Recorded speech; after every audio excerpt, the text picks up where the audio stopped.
Alors entends nos cœurs, nos esprits qui te louent,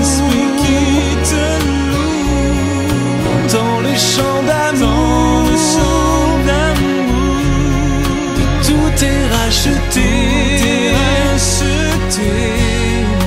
Nous prendrons nos faibles mots pour te dire quel Dieu merveilleux tu es. Mais nous ne pourrons pas te dire tout notre amour, alors entends nos cœurs. Non, nous ne pourrons pas te dire tout notre amour, alors entends nos cœurs. Merci de ne pas changer de chaîne car vous allez à présent suivre une prédication édifiante du révérend Dr Job Moukadi de l'Église en mission au Royaume-Uni. Madame, Messieurs, que la paix du Seigneur soit avec vous. Le thème de notre émission d'aujourd'hui est le suivant, les devoirs du chef de la famille. Nous sommes à notre deuxième partie, les devoirs du chef de la famille. Précédemment, nous avons vu que le chef de famille doit commencer avec le premier devoir, qui est d'établir l'autorité de Christ dans sa maison. Parce que celui qui établit l'autorité de Christ dans sa maison favorise aussi l'obéissance, dans ce sens que lui-même donne l'exemple en étant obéissant à quelqu'un d'autre, c'est-à-dire à Christ. Ainsi, sa femme et ses enfants peuvent facilement suivre sa voie, suivre son exemple. Mais lorsque soi-même on est rebelle à Christ, on veut que sa femme soit soumise, que son mari soit, que ses enfants soient soumis, en ce moment-là, il y a un problème d'application. Et en établissant l'autorité de Christ dans notre foyer, nous favorisons ainsi une meilleure conduite de ceux qui sont sous notre direction en tant que chef de famille. Nous avons aussi vu que le père de famille a le devoir d'aimer sa femme. Et nous avons abordé les différents aspects tels que la Bible nous le commande, notamment à travers le pardon, à travers prendre soin de sa femme. Et toutes ces choses nous ont aidés dans notre première émission. Dans cette émission, nous continuons toujours avec les devoirs du chef de la famille pour dire qu'un chef de famille doit faire la différence entre la foi et l'éducation. Nous lisons dans 1 Timothée 3, vous pouvez noter de 2 à 13, mais nous allons prendre juste un extrait.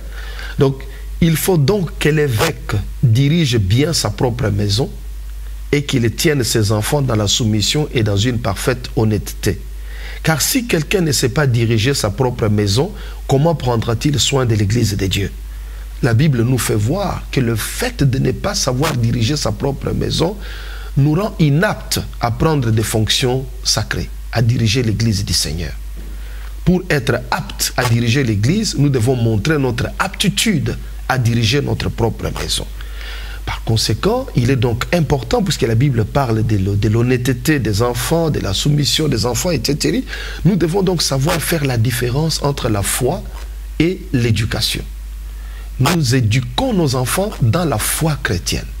Et lorsque un père amène ses enfants, sa femme, à l'église, mais oublie de leur parler, de leur donner des directives sur leur conduite, ce père va rater l'éducation de ses enfants. Je voudrais vous donner 2 illustrations dans la Sainte Bible. D'abord, dans 1 Samuel 2, verset 12, la Sainte Bible nous dit « Les fils d'Élie étaient des hommes pervers. Ils ne connaissaient point l'Éternel. »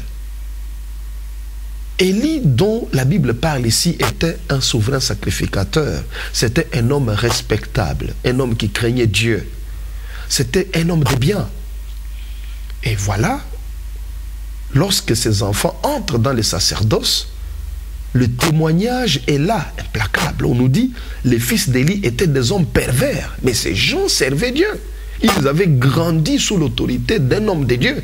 Mais remarquez qu'ils sont devenus des hommes pervers, ils ne connaissaient même pas Dieu.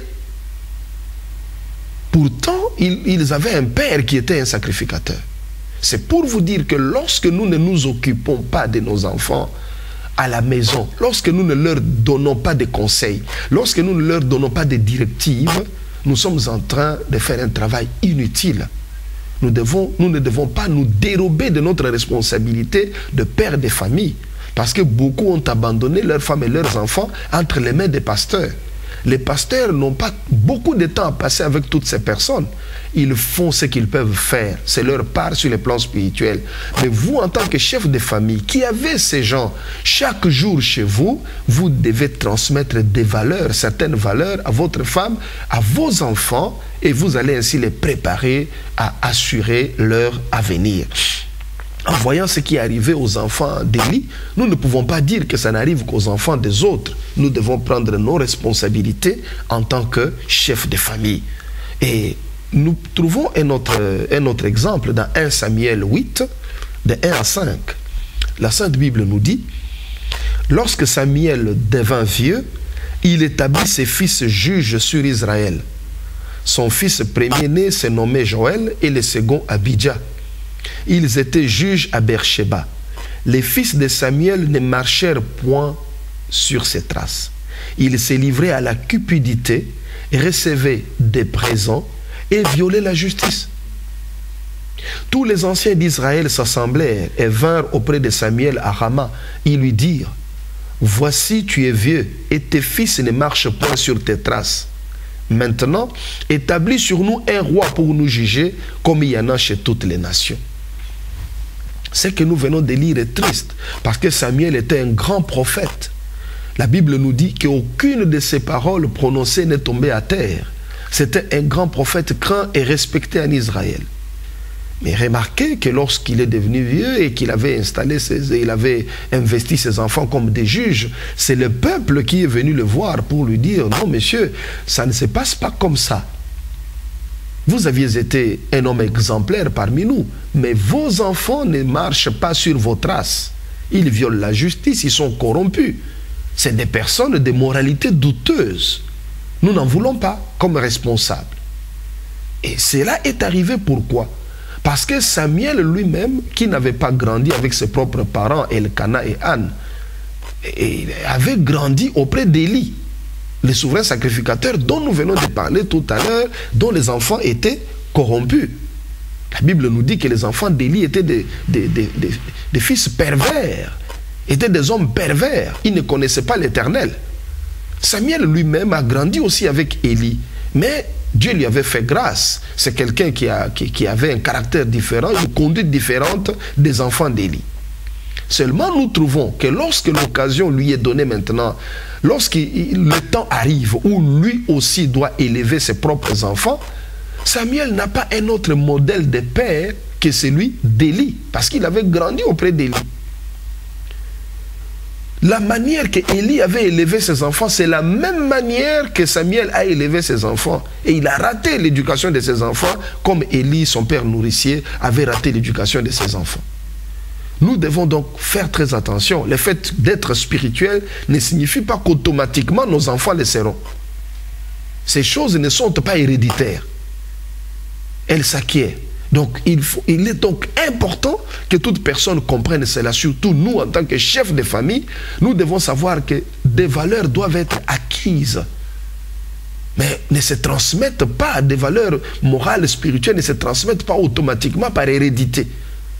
Nous devons donc savoir nous appliquer à notre rôle, qui est celui de père de famille, de savoir parler aux enfants, de savoir parler à notre épouse, de savoir donner des directives, de veiller à ce que nos enfants et toutes les personnes qui sont dans notre maison se conduisent comme des enfants de Dieu et craignent l'Éternel. Ça, c'est notre responsabilité.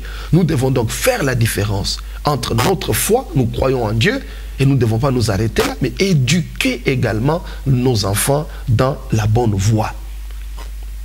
Nous nous plaignons souvent, nous de la communauté africaine, nous nous plaignons souvent de nos compatriotes. Nous évoquons beaucoup de vices. Ah non, au milieu des Africains, voilà ce qui se passe, voilà ce qui se passe. Je n'aime pas les milieux des Africains.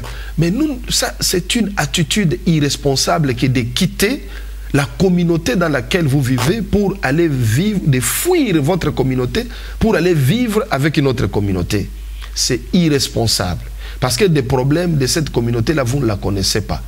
Mais la responsabilité nous commande, nous, des chefs de famille, de travailler dans le sens d'assurer à la génération future une conduite meilleure, une communauté meilleure.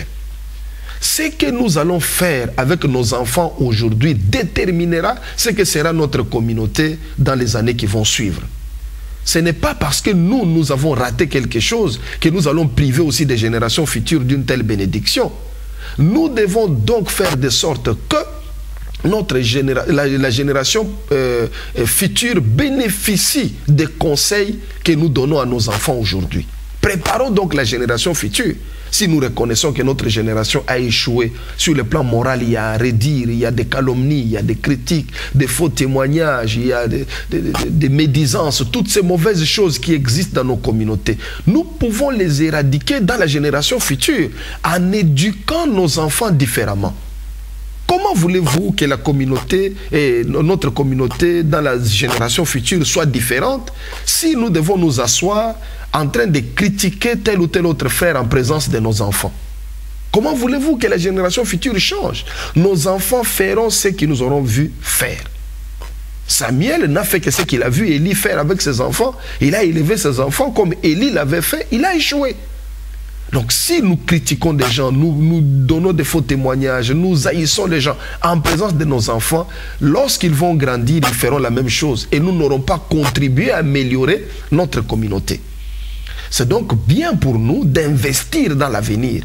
Si nous admettons que nous avons échoué, notre communauté a échoué pour le moment, investissons dans l'avenir. L'avenir, ce sont des enfants.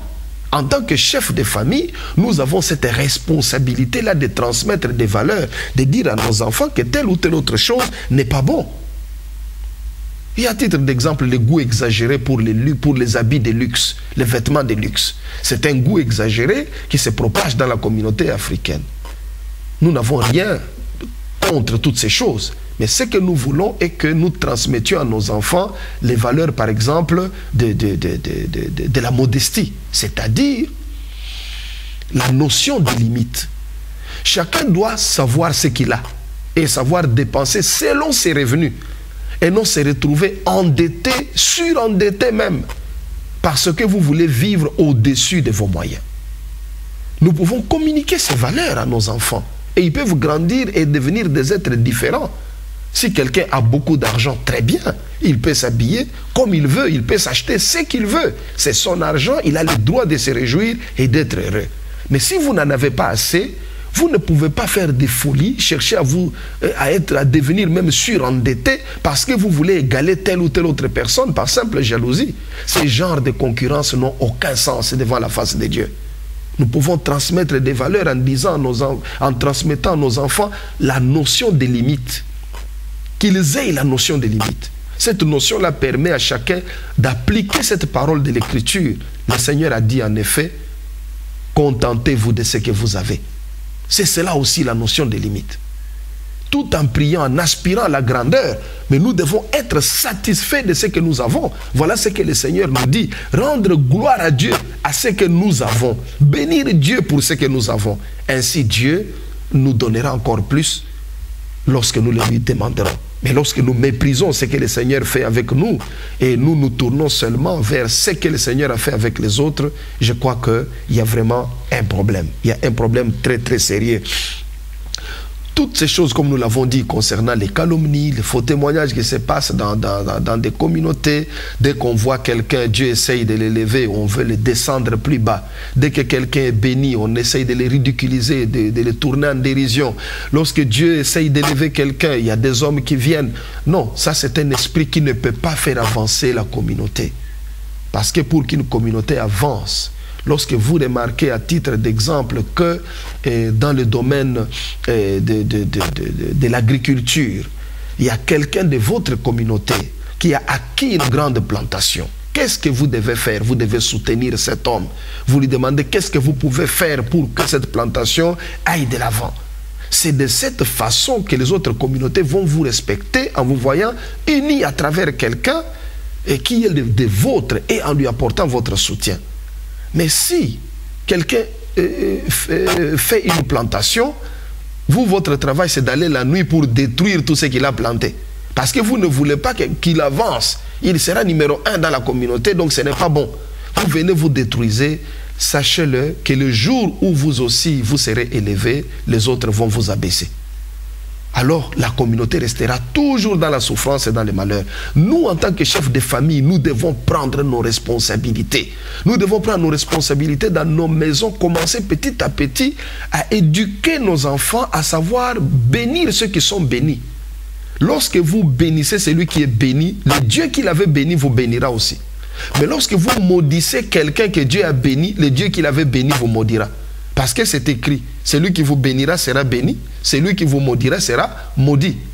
Vous voyez votre frère élevé, bénissez le Seigneur pour son élévation, réjouissez-vous de son élévation. Vous voyez quelqu'un être enrichi, réjouissez-vous de cela. Votre frère, votre soeur se marie, réjouissez-vous de cela. Dieu a guéri quelqu'un, réjouissez-vous, bénissez le Seigneur et bénissez-le. Racontez-les aux autres, racontez des bonnes choses que Dieu fait pour des hommes. Dites du bien des autres et Dieu dira du bien de vous, Dieu vous bénira. Vous vous éloignez de la bénédiction de Dieu parce que vous parlez mal contre la bénédiction. Lorsque Dieu bénit quelqu'un, vous parlez mal contre cette bénédiction et la bénédiction s'éloigne de vous. Vous ne pouvez pas avancer avec cet esprit-là. Dieu ne bénit pas ce genre de personnes. Faisons donc très attention et éduquons vraiment nos enfants, formons-les de sorte que la génération future soit meilleure que la génération présente. Nous, les chefs de famille, nous avons cette responsabilité. Il y a eu trop de conventions des femmes, on a trop enseigné aux femmes, mais pourquoi des choses ne marchent pas dans nos foyers? Pourquoi des choses ne marchent pas dans nos familles? C'est parce que les hommes eux-mêmes ne sont pas enseignés. Parce que les hommes eux-mêmes n'arrivent pas à prendre leurs responsabilités, car c'est eux qui doivent diriger leur famille. Voilà pourquoi dans notre église, nous organisons des conventions des hommes pour les enseigner, leur montrer ce qu'ils doivent prendre comme mesure dans leur maison. Et j'exhorte tous les pasteurs qui me suivent de faire la même chose, de tenir des réunions avec des hommes, de leur donner des directives, de les responsabiliser. Et c'est ainsi que vous verrez, les couples ainsi que les foyers vont aller de l'avant. Dans notre éducation, et dans notre éducation envers nos enfants pour améliorer les conditions de vie dans la communauté dans laquelle nous vivons, nous devons examiner des choses courantes que nous voyons. Prenons un exemple. Lorsque vous allez dans nos églises ou vous allez dans nos fêtes, écoutez seulement la sonorisation. On ne sait même pas calculer les décibels. Donc, c'est à tue-tête que la musique résonne. Et lorsque la musique est jouée un peu plus bas, il y a des gens pour réclamer que non, mettez-nous de la musique. On veut que ça chante très fort. Et on croit que lorsque la musique, la sonorisation est très forte, c'est alors qu'il y a de la belle musique. Ce n'est pas une bonne chose parce que là, c'est une nuisance. On appelle ça la nuisance sonore. Autrement dit, c'est quelque chose qui joue sur la santé communautaire. Nous sommes déjà devenus des demi-sourds sans le savoir. Parce que remarquez que lorsque les Africains se retrouvent entre eux, ils parlent très fort. Pourquoi ils parlent très fort? Ils sont habitués au bruit. Et les tympans sont déjà endommagés. Nous avons des petits-enfants, des bébés qui viennent à l'église. Et nous endommageons leurs tympans dès le bas âge. En mettant une forte sonorisation et une petite salle, mais vous trouvez 4-5 baffles qui résonnent très fort. Et les gens sont contents en train de danser sans savoir que nous sommes en train de travailler contre la santé des gens. Et les gens deviennent des demi-sourds pour entendre. Il faut crier, il faut parler très fort. Dans un bus, les Africains se rencontrent, ils parlent très fort. Ils sont habitués comme ça. Donc, lorsque vous parlez doucement, ils ne comprennent pas grand-chose. Donc nous pouvons changer ce genre de choses dans nos églises d'abord, dans nos lieux de fête ensuite. Nous devons faire de sorte qu'il y a des appareils pour calculer les décibels. Donc on peut les calculer parce qu'il y a le seuil d'audibilité, il y a aussi le seuil de douleur. Alors nous ne devons pas aller jusqu'à atteindre le seuil de douleur, faire souffrir nos tympans. Et nous sommes en train de détruire notre propre santé. Ce n'est pas une bonne chose. C'est une éducation. Nous pouvons expliquer cela aux musiciens. Nous pouvons expliquer cela à l'assemblée. Les gens comprendront que nous sommes en train de protéger leur santé. Vous êtes dans une fête, les gens qui sont assis autour d'une même table ne savent même pas causer. Ils doivent crier et on n'entend même pas. Donc c'est important lorsqu'on est dans une fête que les gens qui sont autour d'une même table puissent parler. La musique résonne. ils parlent calmement, ils s'entendent. Ils peuvent échanger, dialoguer, garder de bons souvenirs de leur soirée. Mais ce genre de choses nous échappent parce que nous n'éduquons pas. Nous devons donc éduquer nos enfants. Ce que nous avons raté, la génération future doit nécessairement l'avoir. Nous pouvons éduquer nos enfants, notre femme, sur la conduite en public. Comment se conduire en public, comment se tenir en public. Il ne faudra pas que lorsque vous êtes en public, vous causez avec des gens, vous les touchez sur le corps. Ce n'est pas de bonne manière, par exemple. Vous devez savoir être retenu, savoir vous conduire comme il se doit, rire d'une manière contrôlée et savoir vous conduire comme une personne bien élevée. Votre façon de vous asseoir, votre façon de parler avec les autres, tout cela est très important. De bonnes manières, ça s'apprend. Ce ne sont pas des choses qui arrivent comme ça au hasard. Savoir dire bonjour à un aîné, savoir s'élever, céder la place à une personne, à une femme enceinte, à une personne plus âgée que vous, ce sont de bonnes manières, ça s'apprend. Savoir finir son assiette lorsqu'on est invité, on mange quelque part, ce sont de bonnes manières. Tout cela s'apprend. Nous pouvons les transmettre à nos enfants et en tant que chef de famille, de sorte que notre société change. Remarquez, lorsque vous allez dans nos fêtes, vous trouverez qu'il y a beaucoup de nourriture. Et les gens se servent comme ils peuvent. Chacun remplit son assiette et il s'en va, des choses qui ne vont pas finir. Après, toutes ces choses vont dans des poubelles. Ce n'est pas une bonne chose. Le Seigneur n'aime pas les gaspillages. Servez-vous ce que vous pouvez finir. C'est ce que l'expression qu'on a toujours dit, qu'il y a des gens qui ont des yeux plus gros que leur estomac. Donc vous ne pouvez pas vous servir sans savoir si vous allez finir cette nourriture. Prenez ce que vous pouvez finir. Si vous terminez, allez vous servir encore. Mais ce n'est pas bon de faire du gaspillage. Vous vous servez et puis après, on jette tout dans la poubelle. Nous devons éduquer nos enfants déjà à la maison, que lorsqu'ils mettent le jus dans leur verre, qu'ils mettent la quantité qu'ils peuvent finir. Lorsqu'ils se servent la nourriture, qu'ils prennent ce qu'ils peuvent finir. C'est ainsi que nous pouvons protéger, nous pouvons ainsi être solidaires de ceux qui souffrent de la faim à travers le monde. Parce que lorsque nous jetons comme ça de la nourriture, c'est comme si nous nous moquons de toutes ces personnes. Et c'est de l'argent que nous sommes en train de jeter, c'est du gaspillage. Jésus avait dit ramasser les morceaux qui restent. On avait ramassé les pains, on avait ramassé les poissons et tout cela avait fait 12 paniers entiers. Notre comportement en public est quelque chose qui peut édifier. On peut voir que nous sommes bien élevés ou que nous ne le sommes pas par notre façon de parler aux gens, les choix des mots que nous utilisons. Tout cela permet aux gens de nous juger d'une manière ou d'une autre. Il ne faudra pas que nous fassions insulter nos parents en ayant une mauvaise conduite, en ayant des mots grossiers dans la bouche, en disant n'importe quoi. En public, avec des gens ou en famille, parlons correctement, comme des personnes bien élevées. Ne faisons pas souffrir les autres avec des mots déplacés. Ne parlons pas de n'importe quoi. Des choses que nous n'avons pas vérifiées, comme c'est l'habitude dans nos communautés. Nous transmettons des choses dont nous ne connaissons pas la source. Nous ne connaissons même pas si c'est vrai ou faux.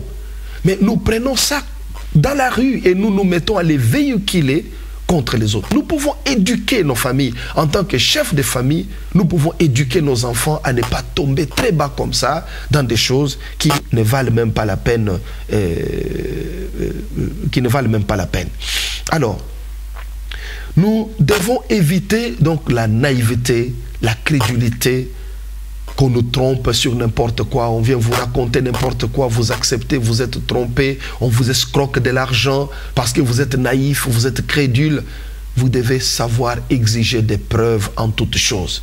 Vous devez savoir signer des contrats lorsque vous faites des marchés. Vous devez faire signer des papiers pour des dettes, etc. Cela vous permet de vous mettre à l'abri des biens, des choses.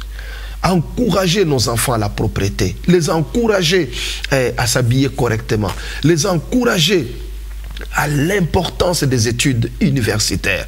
Lorsque nos enfants nous entendent dire ça, ils ne peuvent que être bénis parce qu'ils vont le mettre en pratique. Vous devez parler aux enfants, leur faire comprendre qu'ils doivent faire des études universitaires afin que la génération future soit une génération de cadres. Pas une génération de personnes qui font des petits boulots, mais une génération de cadres. C'est possible dans nos pays ici.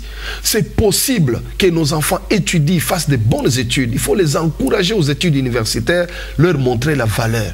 Leur montrer que le médecin que vous voyez là, c'est parce qu'il a été à l'université. L'ingénieur que vous voyez, c'est parce qu'il a été à l'université. Le professeur que vous voyez, c'est parce qu'il a été à l'université. L'enfant comprendra qu'il ne doit pas blaguer avec les études. Lorsque vous les lui répétez depuis le bas âge, l'enfant va comprendre cela. Un chef de famille doit transmettre ce genre de valeurs aux enfants. L'enfant doit comprendre que la propreté, l'hygiène garde la santé. Et qu'à cause de la saleté, il y a des gens qui sont morts parce qu'ils n'ont pas lavé des fruits, parce qu'ils n'ont pas lavé des légumes, parce qu'ils ont mangé avec des mains sales. Ces gens-là sont morts en consommant un microbe qui tue, en consommant des bactéries qui peuvent être gravement nuisibles à leur santé. Nous pouvons transmettre ce genre de valeurs à nos enfants. Leur montrer que s'habiller correctement est un signe de bonne éducation. Parce que je ne vois pas une personne bien élevée se présenter en public avec son dos qui n'est pas couvert. Vous allez voir une femme qui a tout le dos dehors. Ce n'est pas normal. Ce n'est pas de la bonne éducation. Ou encore toute la poitrine est dehors. Ce n'est pas normal. Une personne bien élevée couvre son corps. Nous ne devons pas imiter des personnes qui sont dans la rue, des personnes qui s'habillent comme ça parce qu'elles savent ce qu'elles cherchent. Ne vous confondez pas aux prostituées, ne vous confondez pas aux voyous. Comportez-vous correctement. Vous voulez vous habiller, habillez-vous correctement. Couvrez votre corps. C'est votre façon de respecter ceux qui vous regardent, de respecter votre entourage et votre entourage vous respectera. Ne vous comportez pas comme des femmes légères, comme des femmes de petites vertus, mais comportez-vous comme des femmes d'honneur, des femmes de distinction. Remarquez comment la queen s'habille, remarquez comment des femmes de valeur s'habillent. Vous verrez que ces personnes couvrent leur corps, s'habillent correctement et sont respectables. La même chose pour des hommes. Vous ne pouvez pas vous habiller n'importe comment, exposant votre corps, mais vous devez savoir vous couvrir comme un véritable chef de famille. Habillez-vous correctement.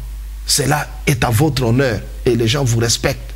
Si vous marchez dans la rue et habillé comme un voyou, même si vous avez un diplôme d'université, quelqu'un qui vous voit pour la première fois, il va dire « Ah, vous avez vu les voyous qui passent dans la rue ?» Pourquoi? Parce qu'il ne connaît pas quel est votre niveau. On voit l'homme, on l'analyse à partir de son habillement. Lorsque vous êtes invité quelque part, vous arrivez, déjà votre habillement, votre présentation donne déjà une idée à celui qui vous reçoit et il sait déjà à qui il a affaire. Faites donc très attention dans ce genre de choses. Enseignons à nos enfants en tant que chefs de famille le sens des mots, qui n'utilisent pas n'importe quel mot, qui ne fassent pas n'importe quel geste et qui ne s'assoient pas de n'importe quelle manière, de sorte que notre communauté dans des générations futures soit une communauté qui soit bénie de la part de Dieu. Que l'Éternel, mon Dieu, bénisse tous les chefs de famille et leur donne encore plus de sagesse pour conduire toute famille dans la voie du Seigneur et dans la bonne éducation. Que Dieu vous bénisse. Le Dr Job Moukadi a publié plusieurs ouvrages dont L'autre lecture de l'Écriture, Christ n'est pas mort en vain, Tu aimeras, Christ n'est pas mort en vain version révisée, Le pouvoir, la richesse et la gloire, Le succès par notre esprit et Le tombeau perdu de Jésus, la réponse de l'Église.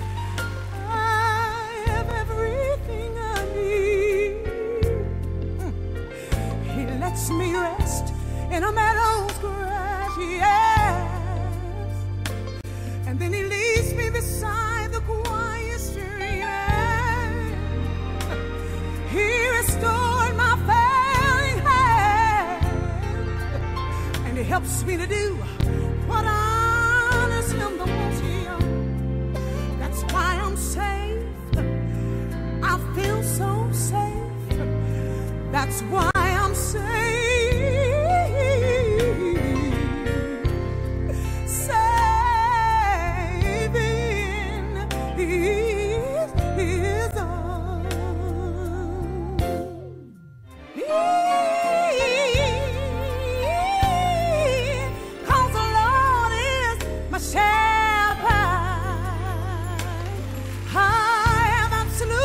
Everything